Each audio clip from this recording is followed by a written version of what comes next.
what's ranked like the LaGuardia. worst airport ever? Yes, That's baby. crazy. When was this list made? That's why we're so crotchety. I've never missed a flight. Have you? Yeah, How many times? like 3 maybe. Oh my gosh.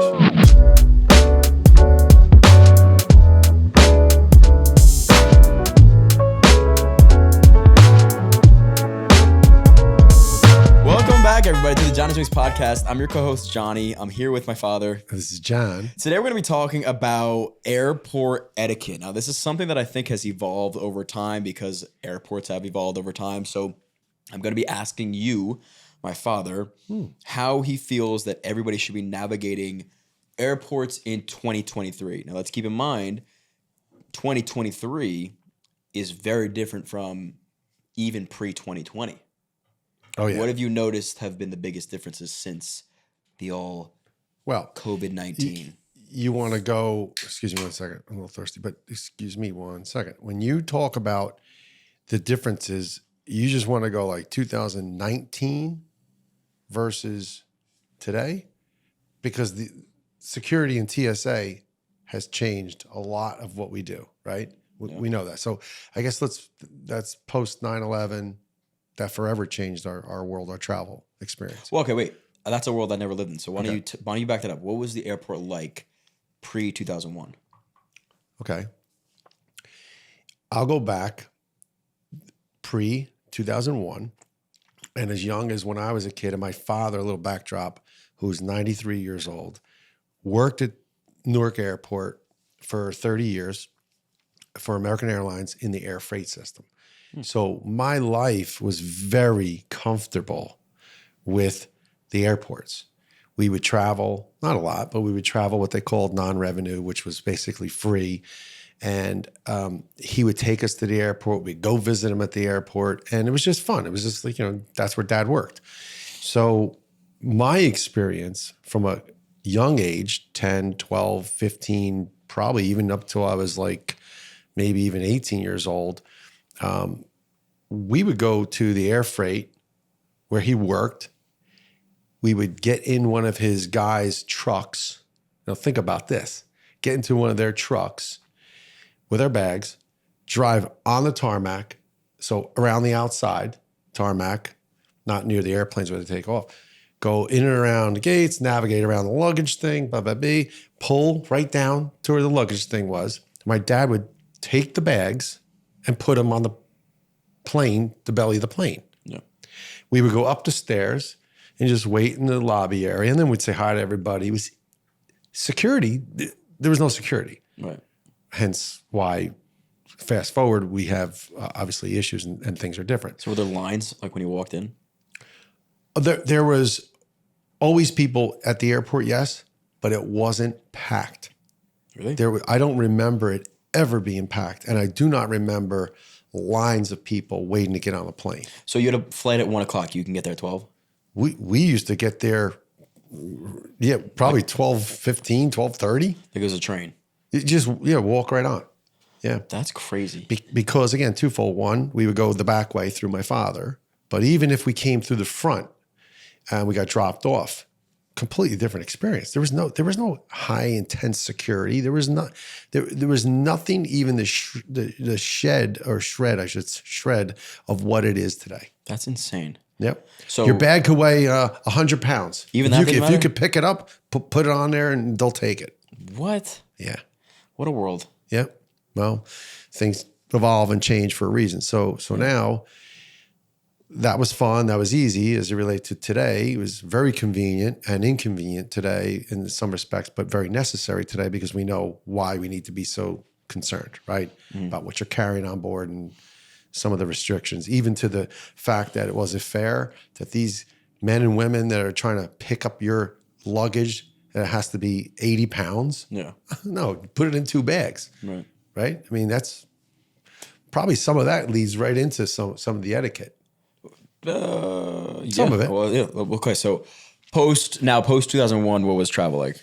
All right. So after that, it got really tight and very strict. And it was frustrating because it was a knee-jerk reaction, right? Society pushed back. Although we were empathetic shortly thereafter, you understood why we were doing it. People were being patient. Okay. Patients wear thin, change, right? Change of opinion, change of, well, how we should be handling things. Some felt it should be even tighter than it was, and some felt we're going a little overboard now. And so that becomes that happy medium, that balancing act to where I think today, I think it's fair and I think it's balanced. Which party vouched for what? Like Republicans they wanted tighter security? Well, no, I think everybody, I think everyone agreed we needed to tighten security up right after, 2001 and the events of 9/11. So there was no debate of that. No, but you said certain people thought we can go harder, and then other people said they're frustrated. I think consumers would think, well, is it really necessary I take my shoes off? Is it really necessary you rummage through my bag? Yeah. So again, technology changes. What was available in the X-ray machine then and the security machines today was very different. Yeah. Right? The things they could see then are different. The things they looked for then are different. Right. The ounces of fluid that you would have in your bag versus the easy stuff is, well, you have a sharp knife in there. You can't take that with you. Yeah. So the migration and development of what, again, today as far as security is and how you pack and how you prepare is very different. I personally think it's a very well balanced, for the most part, timely experience because you have options. You can do TSA, pre-check, right? Global access. What's you that? can do clear. Well, if you take your time, you go down to the airport and make an appointment and they take all your credentials. They basically verify who you are, that you're not on any sort of restriction or no risk, that you don't have to wait in the long security line, the general line. You can go to this shorter line. Now, I don't have that. I want to get that. But to get that, you have to make an appointment. You got to spend time, go down to the airport. It's not hard. It's just getting you, and in this case, my family or us to do it together. Because what's the point if I have it and you don't? I'm waiting for you anyway. So I might as well wait online with you. Yeah. Do you have to pay for it? You do have to pay for it. You have to pay, I think it's could be $150 or $100. It's something that, by way of example, even if you have credit card like American Express, they'll reimburse you for it. Wow. Yeah. So if you do the TSA, why don't I look into this? I'm telling you, we can do it. Let's not only, you don't need to look into it. I already know what we need to do. Well, I don't just. You can make the appointment online. Yeah, we could do it. Well, you could do it on your own. Yeah. I thought we'd do it together. Maybe we could. Maybe it's a vlog. To go get TSA pre-check? Yeah, maybe. That's not that exciting. No. I'm sure there's other things we could do. We could go to a restaurant. That would be fun. A really good restaurant at the airport. Which one? Little sleeper. Which one?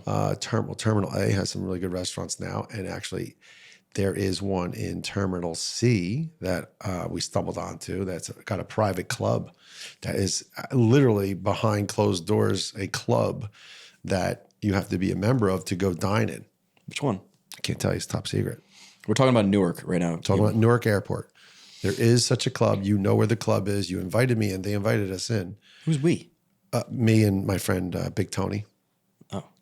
Big Tony Martinelli. Why'd they invite you? Because we were just there and they were talking. They were showing us a little bit about it. And it's actually, the food was pretty good. We didn't get to go in. We saw the room as being occupied. But there's a lot of like little hidden jewels down there. Newark's nice though. Yeah. Newark is a nice airport. Yeah, especially Terminal A. Yeah. They've done a nice job. What's your favorite airport? The small ones. Atlantic City. Really? Yeah, the ones you pull. Any small airport. You pull up to the front. You can let your friends out, wave goodbye. They go through the door and they're already waiting in waiting with their chairs right there, and they just wait to get out of the gate. Yeah, I'm trying to think of a really shitty airport besides LaGuardia. Well, there's a lot of, unfortunately, big hubs, big terminals. What's ranked like the worst airport ever? Chicago's tough. The bigger places where there's a heavier population, those are, Dallas, Texas has a few big hubs too. So you gotta listen, that's Los Angeles. Those are places where there's a large population. I like Miami's airport. Tampa Airport is nice. West Palm is nice. West Palm is very nice. Fort Lauderdale is nice. You can go into some of the smaller places, the medium-sized airports that have. Talk to me, Joe. Number one worst, Newark Liberty Airport. Get out of here. Yeah, well, it might be. It might be. When was that? When was that list made? Number two, LaGuardia. Yeah, okay, that's Yeah. LaGuardia Airport number 2. Number 1 is Newark Airport. That's our airport. Worst. Number three, LAX. LAX is the 3rd worst. Number 1 is Newark Airport. That's us. That's baby. crazy. When was this list made? That's why we're so crotchety, by the way. That's why a lot of probably. travelers that come out of Newark are just January ornery 14th last year. What the? 22. I don't mind Newark. because we're used to it and our skin is thick. Wow, who made that list? Let's try Business Insider. Let's see what- Yeah. Go to somebody else. Well, while he's They doing ignore that, us. I want to also talk about. So you talk about airports and some of the challenges and dealing with it and the frustrations and the delays. Again, Newark won again. So Newark is. Yeah. What? This is not our opinion, by the way. This is supposed to. I'm be shocked. This list has number 2 being Chicago, O'Hare International. Okay. O'Hare. I told you. So, but the international airports, like you go to Rome. Newark is Yeah. an international airport, right? Yeah. That's but, why But you go to associated. Rome and now you're adding in the element of you don't speak the language, and there's people in and around all over those hubs that you don't. So at least in the United States, when you're dealing on your home turf, There's nothing worse than going through customs. there's challenges all around. Remember we went to Ireland and we had to wait in that 2-hour line. Yeah, but again, the advantages there is that when you depart, you don't have to go through. You don't have to go through customs again. They do it all one spot Yeah, that's right there, good. so you don't have to continually come back over here. And then they have, I think, the embassy in Ireland that checks you there. So then when you hit dirt here in the United States, you're already done. Yeah. Just have to go through your ID, get stamped. What a trip. That was a great trip. When was that? 2 years ago, No, September. it was not 2 years ago. Was it this year in 23? No, it was close to 2 years ago, 2021. No way. It was 21. Dan, when did we go 21, to? 22, the end of 20. Were you even working with us? No, it was like probably end of 21. No way. It had to have been 2022. Okay. I'm going to look on my phone at pictures. Yeah. Had to have been. Hold on 1 second. While we're talking about that. April Do 2022. you really want to just find this date just for the very sake curious. of finding the date? But you're bringing up a good point. What is the experience internationally versus September 22? Yeah, I was gonna say it was Sorry. recent. Almost, Yeah, I thought it was about September. almost a year ago. I thought it was September 21. Yeah. Well, All right. So anyway, somehow we got into this direction, and now I think you want to kind of talk about the etiquette of right. What to Airports. expect? I mean, maybe hypothetically, let's assume somebody's never traveled. This is the first time going to the airport. What do they expect if they're traveling with family or traveling alone? How do you go about navigating the entire experience? Okay. Well, first thing is you should watch and listen to our podcast about traveling, right? How to prepare, how to pack, our TikToks about how to pack a bag, essential. Essential. That is where your trip starts. So your trip starts in the preparation at your home. Let me ask something before we get into this. How did you pick? Because you fly United pretty much everywhere. How did you pick United as your favorite? Was it just like, You know what? American used to be my favorite because that was my father's airport and we used to fly it around. It just becomes, understand, every airline has different routes. They don't all go to the same places at the same time for the same reasons. Yeah. They diversified that up. And there's actually a long history of this from TWA and the original airlines that were created and how those paths, those travel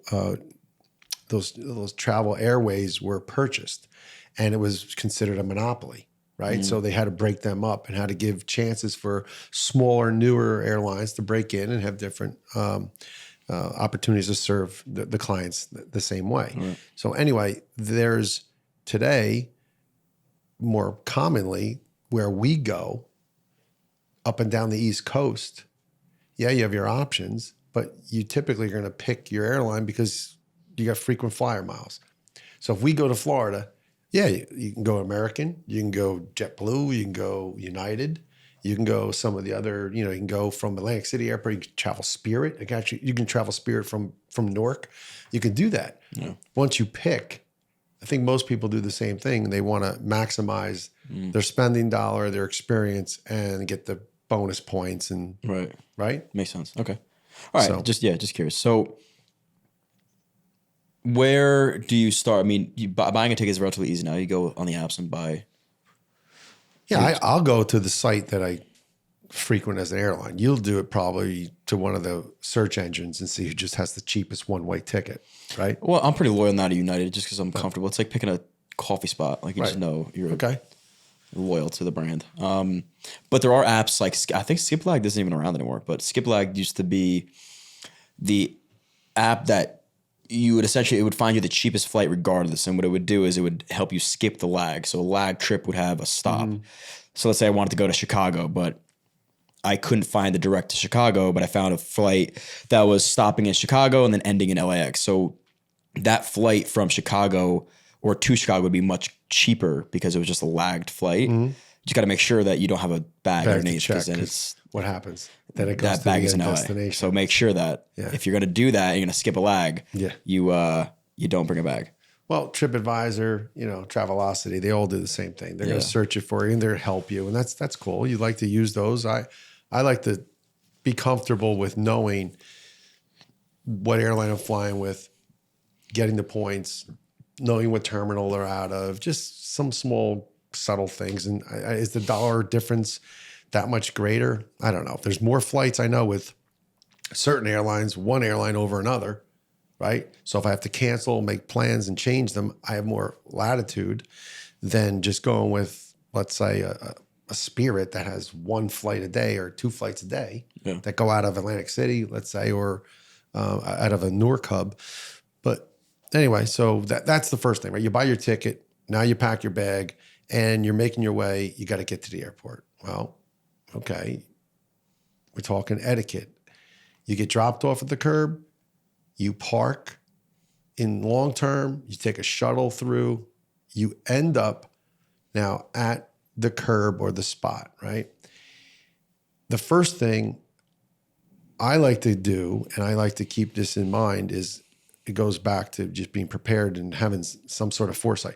You should have some singles, you should have some cash on you, should have some fives, some smaller denominations of money, right? Why?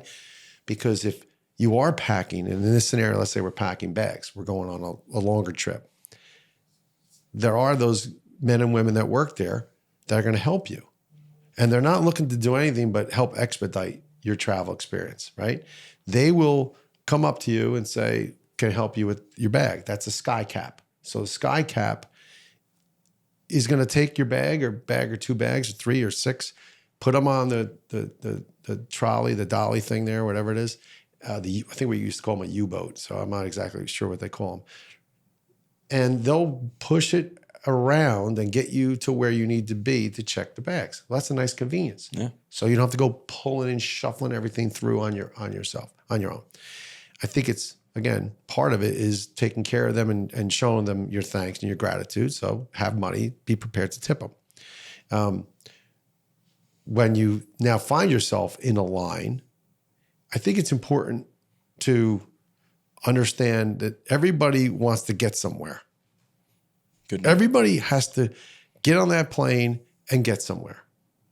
And now, I know as I say this, your mom is probably going to laugh because I'm the last one that wants to be on a line. I don't love being on lines. Yeah. And if I can get to the front of the line sooner than later, well, that's my goal. Sometimes using the sky cap, if they will do this, they'll bring around your luggage, they'll get you to a different check-in line. General population of an economy ticket and then first class. Sometimes what they'll do is they'll just say, follow me. And they'll bring you around to the other side and you will get checked in. And that's like an unwritten rule. I'm not suggesting it's the way to make it happen. That's not my point. But there are instances where they know, they work there. They know it's in their best interest to get you through and make the experience better for everybody. And they can make it. If there's a first class check-in and there's no one online, what harm is it? Yeah. To bring somebody else out of there anyway and make it better. So some of that does play itself through.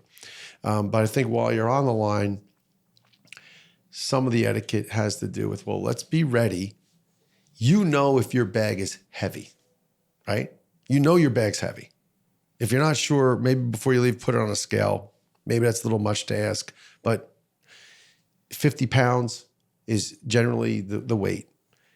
If you pack the crap out of it and you got an 80-pound bag and you know it's over 50, well, be ready to do one of two things. Pay extra, right? Or be called out on it, because sometimes the weight of it is too much that they want you to break it. They can say, you need to break it down, you need to take some of this out. Mm. Sometimes the weight of the plane, because it's overbooked, is too much. And I know you don't want to hear that, but I think some of that has to be in your mindset so that your travel experience is going to be a little bit easier, right? All right. The people that get to the line and act like they don't know it was over, and now they're stopping and they're unzipping and they're taking stuff out and putting it in another bag. I don't know. I mean, I kind of think that's something you could do at home. You could avoid it. To just kind of keep the flow going. So now we're through, let's say, our bag checks, we're through, and we're going to go to security. How many people that have ever been through security know what's coming? What are the 2 or 3 basic things they're going to ask of you? What's TSA going to ask of you? Your license and your ticket. Well, that's right. That's before you're going to have that right. So you're going to have that ready, right? Yeah. Exactly. So have your boarding pass ready on your phone. If you're counting on Wi-Fi to work, to connect to have it, again, maybe there's something you can do to prevent that.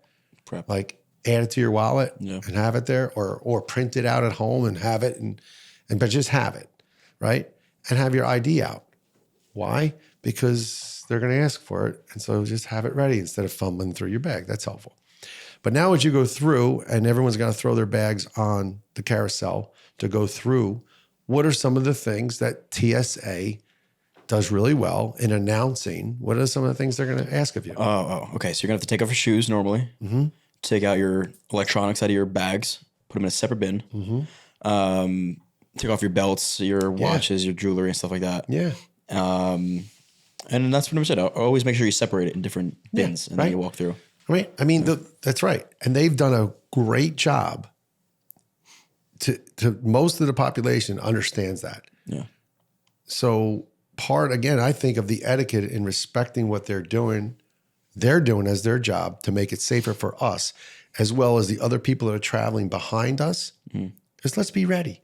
Take your shoes off. Have them off. Have your electronic out of your bag. Or maybe, just maybe, before you pack your bag, have some of the stuff on the top. Yes, good call. That needs to come out. Right? Smart. You'd be surprised. People rummaging through, people forgetting they have a belt on. Well, then don't put a belt on. Yeah. If you need the belt, put it in your bag, your carry-on, leave it off, and then when you get to the other side, put your belt on. I don't know. Some simple things that just need some thought. This, again, is just in the best interest of trying to keep flow and have some etiquette. Okay. After you get through, well, hold on. Before we get through, I just want to take one quick commercial break. Okay. And we are back with airport etiquette. So we were just talking about how you got through TSA. Now we're through TSA, but I wanted to ask you really quick before we get there, how early do you normally get to an airport? The general rule, as they say, is 2 hours before, right? I don't like getting there 2 hours before. It's a long time. It is. But if it's an international flight, I feel better getting there 2 hours before. You ever miss a flight? No. Never? No. Wow. Knock on wood. No. I've never missed a flight. I've had flights canceled. I've gotten to the airport and, unfortunately found that experience to be what it is for a lot of people that encounter the same thing. Sometimes you can't avoid it. But getting there too late, no. Have you? Yeah. How many times? Like 3 maybe. Oh 2 my or 3. gosh. I'm so happy I wasn't with you. I don't know how you miss a flight. Would you oversleep? What are you going to do? Get up early, pack your bag night I was with other people. I can give you a whole list of things. Watch a couple of videos. It's all spelled out what you can do. No, so what are you going to do when it happens? It's like, it is what it is. It's not the biggest deal in the world. Just wait for the next one. But it shouldn't happen. Yeah. If you can control it, why would it happen? Why can't you get up early and just get to the airport? I think I was waiting for somebody else, and they weren't on time. Anyway, okay, so now you're through. Okay. Where do you go? Well, you got to go to the gate. Yeah. To me, you got to go to the gate and, well, actually, let me back up. You go through security and I want to check the departures and the arrivals again, even though it's on my phone. I know it sounds old school. That is not always the most up to date, right? It will get updated, but that board, departures and arrivals, that's real time. So I want to just double check, make sure you're going to the right gate. So now I go to the right gate. I want to get there. I want to check it out. I want to grab a seat. I want to put your bag down, whatever. Part of the etiquette is if you get there early and there's plenty of seats, I don't know that you should sit down and put your bag in one seat and put your other carry-on in another and block off an area. I don't think you should take up seats with your bags. Agreed. Okay?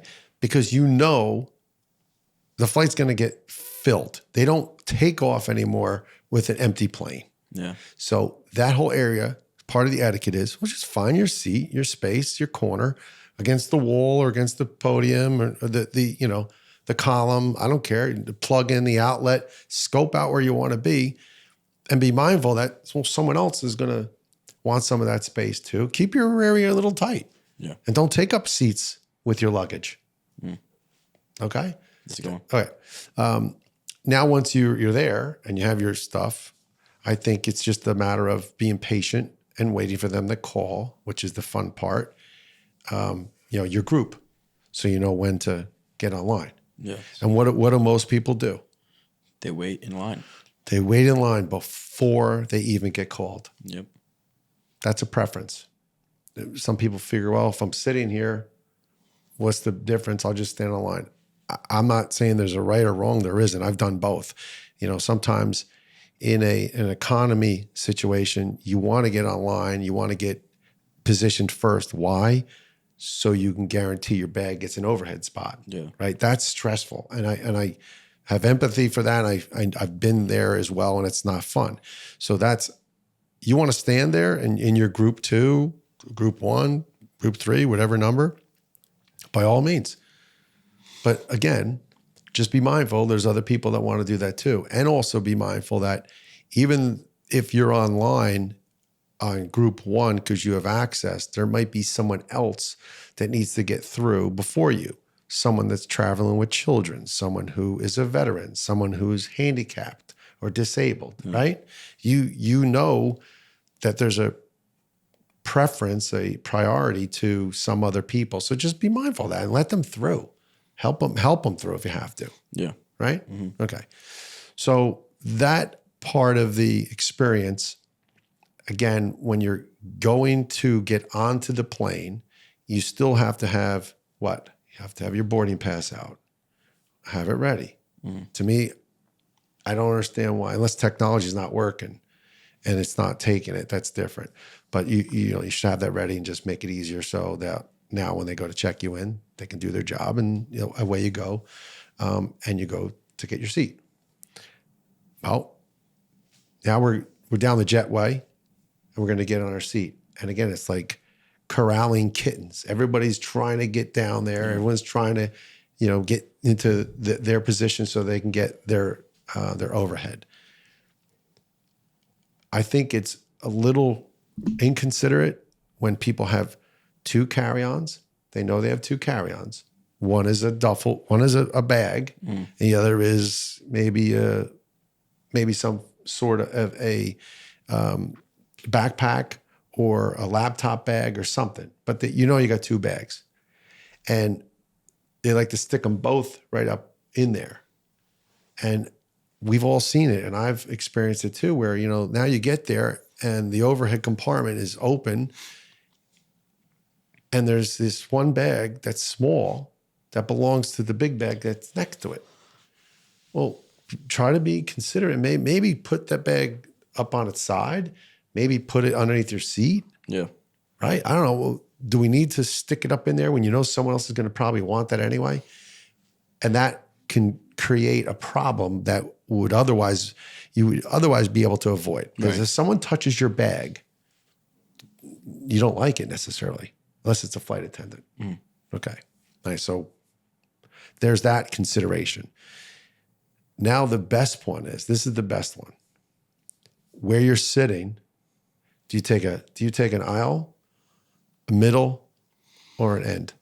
I don't look for the end. Why do you want the end? By the window? Oh, you want the window seat. Yeah. So you take, okay, it's aisle, middle, or say window seat. Why do you want the window seat? Sleep. Put my head on it. Okay. So if you're a person that likes to sleep and you take a window seat, then you, in the form of consideration, should understand, hopefully, you don't have to get up too many times. Yeah. Hopefully, you go to the bathroom before you get on the plane, or hopefully before you take off and before you settle in, you go to the bathroom. Yeah. That's a big one. I think it's just considerate. Sometimes you can't control it. I'm not saying that you can, but it's just being mindful that if I'm going to take the window seat and I don't know the people next to me, which are potentially just complete strangers, the last thing we want to do is keep climbing over one another, right? Right. Okay. So you just think about that. That is definitely a certain kind of person that just wants to go out, and I agree with that, or wants to look out the window and watch the plane go up and down. The aisle person, again, in some form of consideration, has to understand, usually it's bigger people that want to put their leg out, right? Want to put their arm over, and they want to stretch out. All right, cool. Well, but you don't own that aisle, right? You know, that's not yours just because you have that end seat. And there's someone who has to do their job, who has to get up and down as a flight attendant. Be mindful of the aisle. Be mindful. Be mindful of the aisle. Be mindful that, you know, it's nice. You want to stretch your leg, go right ahead. Who owns the armrests? I don't know. I always ask that. I think it's your left side is yours. If you're in the middle seat, You get the left. I think etiquette would be the person in the middle seat actually has both, has the comfort of both first. No. Yeah. How do you figure? Because the outside has just what I said, extension here. You can lean to the right and you have your armrest. Right. The person in the window has their armrest on the inside and can lean in this way. The person in the middle, while that's not the most ideal spot, I don't know anyone that would say, "Oh, I'm picking the middle seat." Correct. That's usually the last seat, right? That person, should they have to sit like this? You're right. All right. So Should they have to sit like that? No. They should, at minimum, I believe, be get both, you're saying. afforded the consideration of putting their arms here comfortably. Now, you can always go behind. Don't get me wrong, right? You can slide behind somebody here. Yeah. But to think that you're on the aisle and you get both, I don't know. Yeah, it's a tough one. I mean, there's people that will disagree with that, and I'm not. Just think about it. If you are in the middle, what's fair? Yeah. Right. No, I never thought about that. All right. Some other things to think about, just in consideration. Shower. It would be nice if everyone was clean and It's a big one. how about healthy? So if you have a little bit of a cough, forget COVID for a second, and I'm not talking heavy things here, but you have a little bit of a cough. You have a sore throat. You know you don't feel great. We know you don't feel great. And you have to sneeze or you have to cough. Do you think it's fair that you just cough out No. like that? No. Do you have to wear a mask? No. You don't have to. Maybe if you think you are coughing too much, be considerate, even though it's not mandatory anymore. Maybe you put a mask on, just to keep your own germs inside, right? But I think some of that also additionally is just being mindful of strangers, being mindful that they don't want to smell you. You don't want to smell them. They don't want, their germs. If you're coughing, you don't feel good, just try to do the best to be mindful of that. It's consideration. What else? You got anything from your vantage point that you think when you go on a plane that bothers you? Where you travel like that bothers you? No. When do you stand up after the plane lands? Oh, wait, we didn't even get there yet. Okay, so all right. That's a good one. Thanks. How about when you're sitting, you're settling in, you're going to sleep, and whenever you're stretching your leg out on the aisle, the person that wants to recline all the way back, if you're going to recline your seat, and you absolutely, you should be comfortable. You pay for the seat. Should you whip it back? The fuck? There's a difference. No, the difference is if I put my table down, and you don't know this, I put my laptops on it, and you whip back. What happens? Yeah, but that's the reason they don't do it anymore. Now the tables come out from the sides. Not all of them. Most of them do. Not all of them. I mean, how many tables have you seen that they come right from the newer planes are adjusting for that coming out of here. Yeah. But even the recline, just be mindful there's someone behind you. And likewise, there's little gadgets now that prevent people from reclining. People put these little things in to stop you, wedging you to go back, which is not fair. Oh yeah, what? Yep. I've never heard of that. Yeah, well, that's ridiculous. There are. Okay. On the tray table, yeah, you there's a device. It goes in the back. It pins it so you can't recline all the way back. That's insane. I'd be furious. That's the reality. So it's about, again, consideration. So when you're going back, know there's someone behind you, whether the table is up or down, or if it's there or not. To me, it's just consideration to give them a little heads up. Yeah. Now you talk about, again, you go through your flight, your experience, you're done, you're landing, and everyone wants to do the same thing. They want to get off the plane quick, fast, get me out the door. Yep. What do? Who goes first? Well, I think the aisle person should be responsible for everybody's bag in that aisle. Like, you should be handing That's nice. everybody's bag off. Yeah, that's a nice thought. Proper etiquette, I would say. Or ask before you do it. Say, would you like me to grab your bag? Yeah, that's true. I mean, I wouldn't just take the liberty of doing it. If I knew it was their bag, I would ask. Yeah. And give them a hand. That'll help keep things moving. Speed, yep. Right? Also, if you are the aisle person, do you step out of the aisle and let the person from the window? Do you let the person from the window come out? Or do you just go first? How does that work? Why would you let them out? Well, so that they can go out first. Why would they go out first? Okay, so that means you're going to go first. Yeah, and now you're going to wait for in front of you. You wait for all three of them to go out? Yeah. Okay, you do. Yeah. Right, you should. You should let the aisle in front of you. Full aisle, yeah. Okay, empty out. When you have a connecting flight, and there's definitely people that are in the back that are going to get stuck and need to get to that connecting flight, and you may or may not have to, it's probably nice to let them through without giving them attitude, right? These are just things, again, to be mindful of. A lot of people don't put the thought to that and say, well, I want to get off the plane too. Yeah. I want to get off. I got to get my car. My car's outside waiting for me. My Uber, I called an Uber already. I got to get out there. So these are all little subtle things. But when you want to help expedite your travel and you want to have a better experience, I think that's just part of just being, again, conscious of you're not the only person that needs to go to that destination. You're not the only person that may be in a hurry. And you're certainly not the only person that needs to exist on that airplane. Yeah. Unless you fly private, it's not your plane. Yeah. Another reason why money maybe doesn't buy happiness, but buys some luxuries. I guess so. Tune into our last episode. Money can buy happiness. Was that good? Did you have? Did you yeah, learn I think it's today? the little wrap ups thing, like maybe tips of knowing how long your flight's going to be, bringing things to keep you entertained, whether it's food or books or games to play. Oh, understanding if you have a bit of like motion sickness and maybe you've never been on a plane with turbulence before, potentially taking some Dramamine is helpful. That'll knock you out. Bringing a little sleep.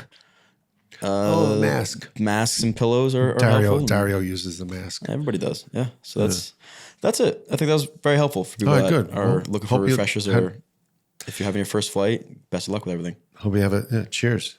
Cheers to that. Cheers to That's that. about it for today, guys. If you guys have any comments, comment them below. As always, share with a friend. Enjoy the rest of Cheers. your day. Cheers.